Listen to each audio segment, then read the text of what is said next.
Magandang umaga! Day off ko nga pala ulit ngayon at pupunta kami sa Dubai kasama ang mga katrabaho ko. Habang pinapakita ko sa inyo yung mga lugar na pinuntahan namin, gusto ko lang mag-share ng konting real talk. Naisip nyo rin ba to minsan?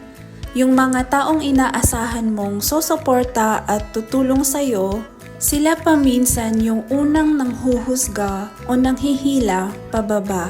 Masakit, di ba? Pero naalala ko tong verse na to.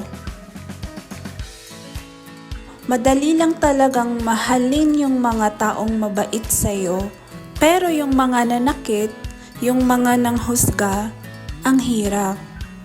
Pero natutunan ko na minsan, the only way to let go of that pain is to pray for them. Not for their sake, pero para sa sarili nating peace. Kasi habang hawak-hawak mo pa yung galit, ikaw din yung hindi makalaya. At hindi natin kailangang ipilit ang sarili natin sa taong ayaw tayong intindihin. May mga laban na hindi mo kailangang patunayan kasi si Lord mismo ang magtatanggol sa'yo.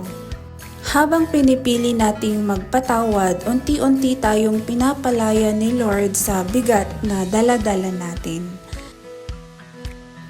So ayun lang, while I enjoy this day, I just wanted to remind you, let go, forgive, pray, and choose peace. Yun lamang po, salamat sa panonood. Paalam po sa lahat.